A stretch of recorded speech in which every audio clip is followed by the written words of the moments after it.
You see that with a lot of guitar players that, especially now with like YouTube lessons, and you don't need to take a lesson or buy a book. You can just stay at home and learn to play guitar. But you'll learn not bad habits, but weird habits. And so people can look really goofy, but their results are fine. That explains most of my life. Yeah. No, so there is that line, right? Doyle Bramhill III. Yeah. Right. Doyle Bramhill III couldn't afford a left-handed guitar, so he plays right-handed guitar upside down. Not like Hendrix played upside down and switched the strings. He just plays everything upside down because that's how he learned. So it's super awkward and weird looking, but he's fantastic. Wow. And that makes great sense, because remember that throwaway line where C. Thomas Howell said something about how you never trained me correctly? Yeah. So I guess he isn't that great of a mentor because he never taught his brother really the proper mechanics of surfing. Well, but he responds back with, he says, you never trained me properly.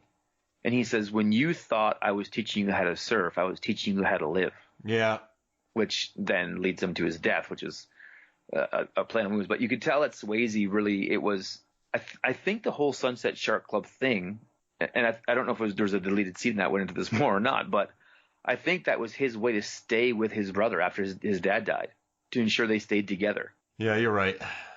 Which is kind of makes Swayze even worse, right? Well, I don't think he's only 26. Like, his character's only 26. Yeah, I keep thinking 34. You're right. Yeah. Right? Like, at 26, I did some pretty stupid things. Yeah, you're thinking right. I was doing good stuff. I still remember that nose ring of yours. Yeah. It was embarrassing buying it and not having the nerve to get it pierced. Just having it in my pocket. Yeah, you spent $2,000 on it. It was nice. But, okay. Now, another thing about this movie. Do you think its 56% tomato meter score is correct? Do you think this is a 56% movie? I think it suffered from being a whole lot like other things that were out at the time. Yeah, I can see that. So, but I do think it's 56 seems fair. Yeah, like but I think, and again, I think that if it didn't come out the same weekend as Top Gun, I think it would have done better. Mm-hmm. But I think, visiting it later and a failure at the box office has to have an effect on what people think of the movie. It has to. Yeah. That's my John Carter math. That thing bombed at the box office, but I think it's a much better movie than people let it be known for. I love that movie. And I grilled James Purefoy about it on the set of The Following, the pilot episode. Really? I had to wrestle with him all day. I was working as a crew, and they made me play a cop, and I had to drag him out of a prison cell. I had to really he had a real handcuff, so I had to unhandcuff him, handcuff him to his waist, and carry him out of a room. So in between takes, sometimes I'd ask him about John Carter. Just want to let you know that. Did he hate that? No, he loved it. He loved talking about it. He's like, I was supposed to have a bigger role in the sequel, and yada yada yada. So I mean, we had fond memory. I didn't push hard. It started going organically throughout all that stuff. But also, so if you gave me a magic wand right now, yeah, and said, Adam, with this magic wand, you can make any sequel to any movie happen right now, it would be John Carter. Why is that? I want more of that world. I want to see what happens next. Sorry, I lost you there. Sorry. All right. I'll say why is that, and then you want to get going? Yeah. Cool. Sorry. So why is that? I love that movie so much, and I think there's so much more story to tell. And I want to see more of that world, more than any other movie that hasn't had a sequel. It looked beautiful. The production design was great. I like Taylor Kitsch. That'd have been good. Oh, great. And I loved everybody. I loved everybody in that movie. This movie, though, so a lot of people look at John Carter as being a flop, right? And to a certain extent, it lost money. It did lose $200 million. Yeah, it was a flop. But this movie, it made $30 million worldwide on a $23 million budget. But right, I got to tell you, it didn't lose money. Where did the $23 million budget go? Here's the thing. It's like at that point in time, Swayze wasn't a huge ticket yet, was he? No, not yet. And C. Thomas Howell, was this before or after Hitcher? I would. That's a very good question. Wasn't Hitcher 87? Hitcher was 80. It's the same year as Hitcher. It was 86. Oh, wow.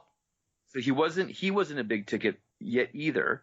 No. So maybe Bruce Dern got some of it, but I think it just got eaten up in anytime you're filming something like a surfing movie or like that has these big choreographed, like you're dealing with the elements. You got to wait for the waves to be right. I think that slows down production a lot. That's what I was thinking, because it said they started filming this in May, and it didn't wrap until September. So for a tiny Right. picture on this, May, June, July, August, like September, like that's a long shooting schedule for this little film. So that nature must have been a problem, and then because of that, you have the rental equipment out longer. You're having to pay for more hotels. You have more crew, stuff like that.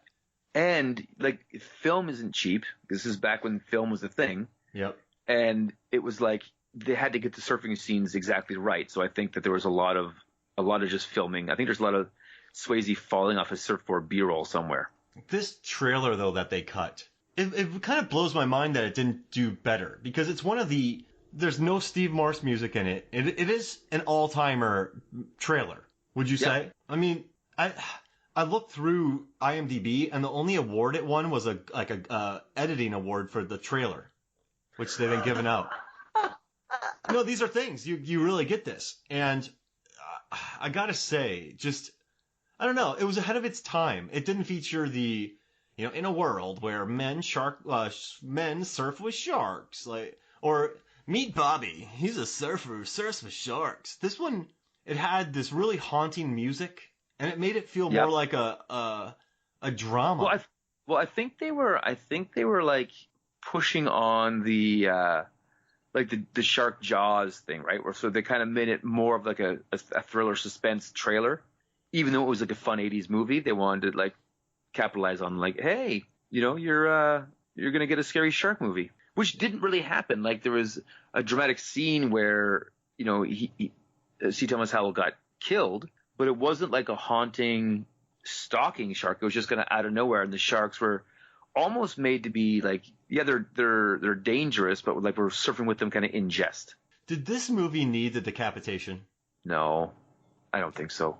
That probably costed some millions, because it was R-rated. Yeah, no, it was so I think that too. If this was a PG movie, I think that you would have got those summertime dollars.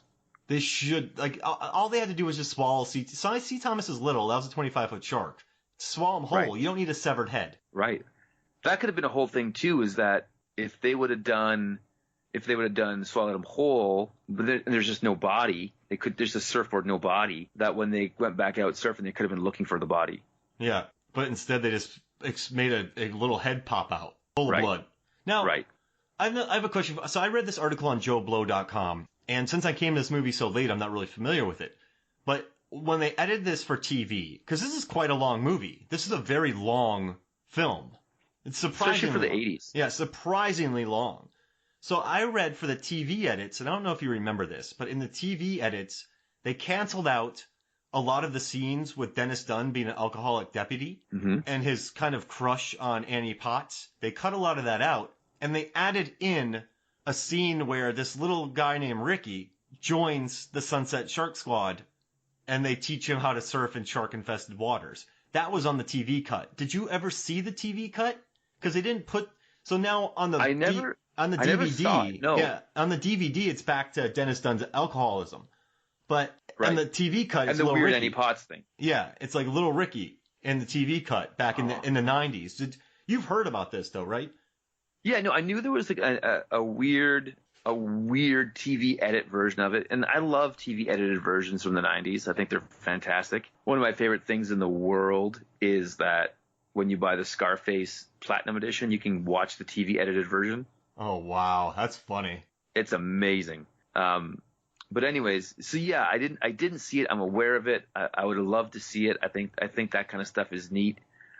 But I thought the Annie Potts crush thing was weird, with the dynamic between him and the mayor.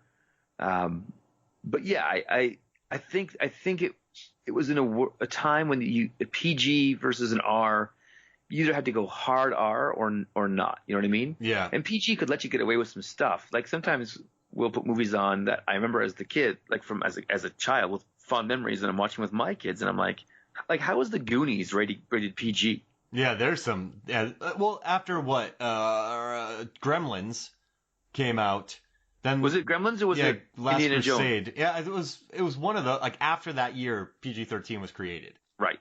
So you had some so that I don't like a lot of those lists where they say PG movies that are crazy. And it's like, well, that's easy. Do PG movies after 87. Right. Right. I actually Exactly. wrote that article for Cracked.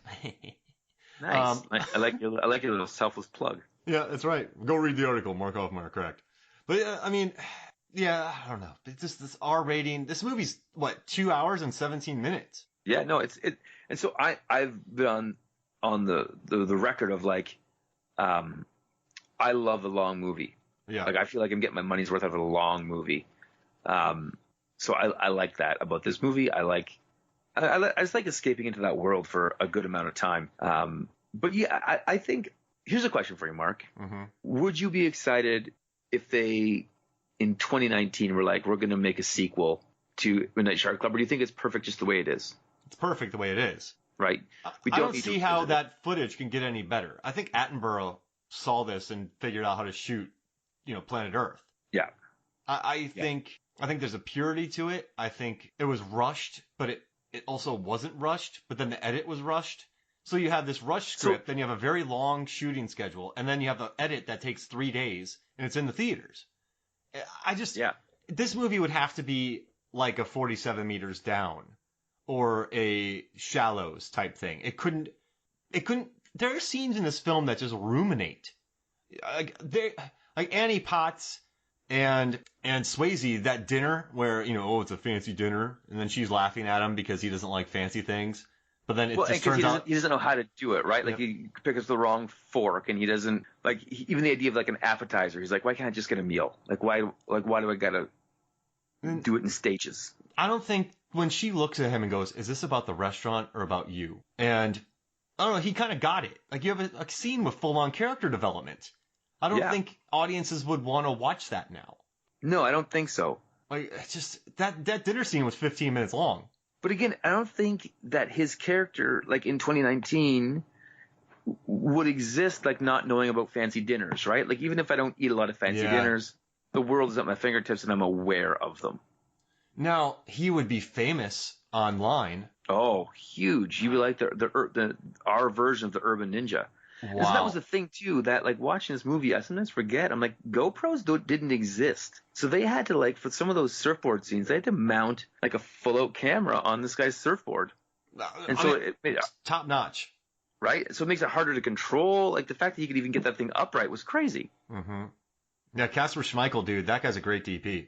You gotta do what you gotta do. Yeah, it's just, I don't know. I guess it wouldn't be good, man. This movie has a purity to it. So yeah. I don't want to see it be remade. But, I mean, I guess there is a certain thing to remaking movies that aren't that good. Right. And not classics. But again, if they couldn't nail the Point Break remake, they would never be able to touch Sunset Shark Club. Yeah, you're right. Because it's a sensitive movie. Well, here's the thing. It's a coming-of-age story. It's actually a fairly good romance story. It's a dealing with death story. Yep. And it's also